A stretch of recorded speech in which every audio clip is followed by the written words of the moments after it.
मदहोश रखो, इसे नशा में रखो, इसे आवारगी में रखो। आवारागिरी करने के लिए तुम्हें इतने सामान मुहैया कर दिए जाएंगे, इतने सामान इतनी आसानी से। क्यों भाई? तुम्हारे हाथ में इंटरनेट धड़ाधड़ मुफ्त दिया जाता है। क्यों? तुम्हें एडिक्ट बनाने के लिए ही तो, कि रात के 2 बज रहे हो कि 4 बज रहे हो, हमारा बच्चा पबजी खेलता रह जाए, उसकी माँ पुकारती रह जाए, वो गेम में मसरूफ रहे। इसके दिन के 18 घंटे फेसबुक और इंस्टा सर्च करने में लग जाए, बाकी ये कुछ ना कर सके।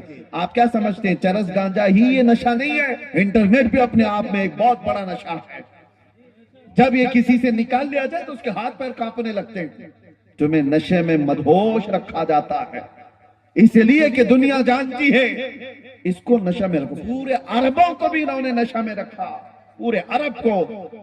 लेकिन मेरे अजीजों, मुझे फख्र है इस बात का कि नशा में आदमी जितना भी आ जाए, नशा में जितना भी आ जाए, अगर आदमी बेहोश होता है ना, उसको चूंटी काटो, उसको कैंची मारो, उसको ब्लेड मारो, तो उसके हाथ पैर नहीं हिलते।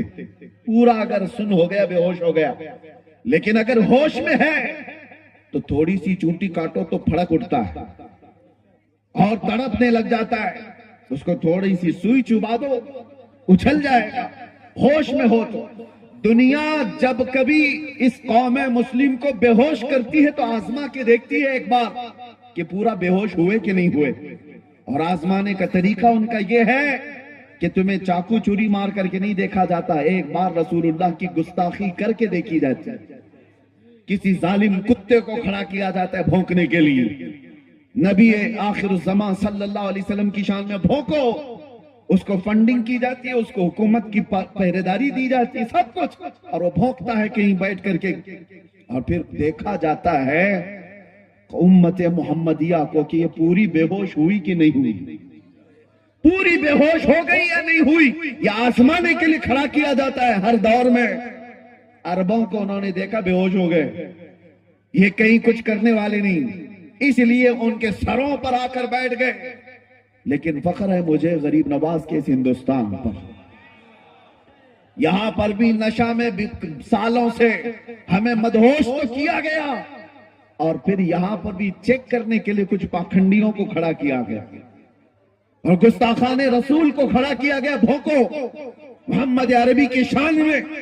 लेकिन कसम खुदा की मैंने देखा हिंदुस्तान के मशरिक से मगरिब, शुमाल से जुनूब तक कोई खित्ता ऐसा नहीं जो हुजूर की गुस्ताखी पर सोया हुआ हो। हर मोहल्ले का बच्चा खड़ा हुआ और इन कुत्तों को बताया आज भी गैरत मौजूद है, अपना सब कुछ गुंबद खजरा कल भी था, और मेरे नबी से मेरा रिश्ता कल भी था। और दुनिया को कैसे पता चला कि ये होश में है? यही रात के 3 बजे का मजमा जब कहता है लब्बैक या रसूल अल्लाह। दुनिया को अच्छी तरह समझ में आया कि ये पूरे बेहोश नहीं हुए। और अल्लाह का करम है, ईमान जब तक तुम्हारा सलामत होगा तुम बेहोश नहीं होंगे, बेहोश नहीं होंगे। और इसी ईमान की बात मैं कर रहा हूं, चाहे जितने भी तुम्हारे अंदर खराबियां लाकर डाल दी जाएं, लेकिन इश्क़े मुस्तफा मौजूद हो तो ये बुराइयां तुम्हें बेहोश नहीं करेंगी। हाँ, इसीलिए मैं एक जुमला कहता हूं, हमारा बच्चा आज गुनहगार तो हो जाता है लेकिन मेरे मुस्तफा का गद्दार नहीं होता। गुनहगार होना और है, गद्दार होना और है। नामों से मुस्तफा पर बात आए तो ये सब अपने घरों से निकल जाते हैं। नामों से मुस्तफा पर बात आए तो फिर ये नहीं देखते कि मेरे लिए आसपास क्या मामलात हैं। यही ईमान की अलामत है जो आज मौजूद है। अभी मैं अगर आपसे कहूं अशहदु अन्ना मुहम्मद और रसूलुल्लाह सल्लल्लाहु अलैहि वसल्लम, मैंने नाम लिया मेरे नबी का, तुमने अंगूठे चूमे और लगाए क्यों? अपने लबों से अंगूठा चूमा और आंखों से लगाया। मैंने कहा तो नहीं किसी को, मैं नाम लेता हूं, आपके हाथ खुद ब खुद उठते हैं। नाम में यह असर है, मोहम्मद रसूलुल्लाह सल्लल्लाहु अलैहि वसल्लम। ये नाम जब लिया जाता है, और गौर से देखना ये सिर्फ सुन्नियों के हाथ उठते हैं, अंगूठे सबके नहीं उठते, सुन्नियों के उठते हैं। वो चाहे किसी भी हालत में बैठा हो, अरे पान खा रहा हो, कुछ भी कर रहा हो, नाम आया तो अंगूठों को बोसा लिया। اور پھر آنکھوں سے لگایا. یہ اس بات کی علامت ہے تمہیں چومنے کے لیے آرڈر دینے کی ضرورت نہیں. اندر جو موجود عشق ہے وہ بے اختیار انگوٹھے اٹھا دیتا. اندر جو محبت ہے وہ علامت میں بتا رہا ہوں, علامت میں بتا رہا ہوں. کون کہتا ہے یہ مری ہوئی قوم ہے؟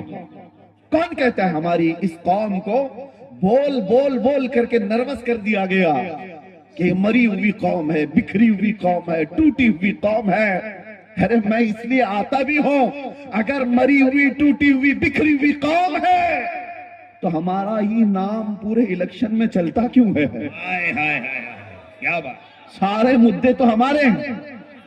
اور دجالی میڈیا کو ہمارے بغیر تو دکان بھی نہیں چل سکتی, ہمارے نام کے بغیر تو دکان بھی نہیں چلتی. 24 گھنٹے میں آپ دیکھو کسی کو بھی کھولو, ارے وہاں داڑھی تو دکھی جائے گی, ٹاپک تو کوئی ٹوپی دکھی جائے, کسی کا برقع دکھ جائے, کبھی مسجد کے مینار و منبر, قرآن کی آیتیں, کل ملا کر کے گرم کرنے کے لیے. بلکہ حد تو یہ ہے کسی چلتے پھرتے نیتا کو جو کوئی پوچھتا ہی نہیں, فیم لینا ہے, مشہور ہونا ہے, تو اسے ہمارے خلاف بھونکنا پڑتا ہے, ہمیں گالیاں دینی پڑتی ہیں. اسلام کو, قرآن کو جب بھونکتا ہے وہ مشہور ہونے کی کوشش کرتا ہے. میں سوچتا ہوں ارے تیرے پاس کچھ تھا نہیں جو بول کے مشہور ہوتا, تجھے مشہور ہونے کے لیے بھی میرے دین کا سہارا لینا پڑتا. حضور کی ذات پر بھونکتا ہے اور ولن بننے کی کوشش کرتا ہے. لیکن ایک بات میں آپ کو بتا دوں, اس فیم میں اور اس فیم میں بڑا فرق ہے. گالی دے کر مشہور ہونے والا اور تعریف کر کے مشہور ہونے والا, دونوں میں بڑا فرق ہے. گالی دینے والا ایک بار دے گا, زندگی بھر چھپ چھپ کر کے گھومنا پڑے گا, اور تعریف کرنے والا کہیں چھپ کے بیٹھتا ہی نہیں, بلکہ اس کی تاریخ تاریخ تاریخ تاریخ. ہم نے دیکھا ہے تعریف کرو مصطفیٰ کی اور اس کے بعد چھپنے کا موقع ہی نہیں ملتا. ہم دیکھتے ہیں نہ ہماری رات ہے اور ہمارا دن بچا ہے, سب دے دیا, اور جہاں گئے ہزاروں کے مجمع میں تنہا گئے. وجہ کیا ہے؟ فرق ہے, یہی فرق ہے. آج سے میں کہتا ہوں جو ایمان کی دولت تمہارے پاس باقی ہے اس کو میں بتانا چاہتا ہوں. مرے نہیں وہ, مرے نہیں وہ, باقی ہو تبھی تو ذکر چل رہا ہے. ہمارا وجود ہے تبھی تو ہم گنائے جا رہے ہیں, اور وہ بھی چھوٹے موٹے لوگ تھوڑی نہ ہم کو گن رہے ہیں, بڑے بڑے لوگ گن رہے ہیں, بڑے بڑے لوگ ان کو شمار کرتے ہیں. میں کبھی کبھار سوچتا ہوں کہ بہت چھوٹے چھوٹے سے بچے بنگال کے آئے ہیں, تو جگہ جگہ ان کے ساتھ مار پیٹ, ان کو بھگانے کی کوششیں کئی علاقوں میں دکھتی. وجہ یہ ہے کہ بہاری ہونا یا بنگالی ہونا مسئلہ نہیں ہے, مسئلہ اس کا مسلمان ہونا. لوگوں کو یہ تکلیف کہ یہ مسلمان ہے, اس کو رہنے نہ دیا جائے. یہ سارے معاملات تمہیں جگانے کے لیے ہیں. دنیا یہ بتا رہی ہے کہ آج بھی ہم تم کو شیر ہی سمجھتے ہیں. ڈر کس سے لگتا ہے؟ ڈر کس سے لگتا ہے؟ ہاں, کتوں کو ہمیشہ شیر سے ڈر لگتا ہے. بتایا جاتا ہے آج بھی ہم, ڈرو مت, ہماری تقریر میں گھوم پھر کے کتا آ ہی جاتا ہے. نعرہ تکبیر, نعرہ رسالت, مسلک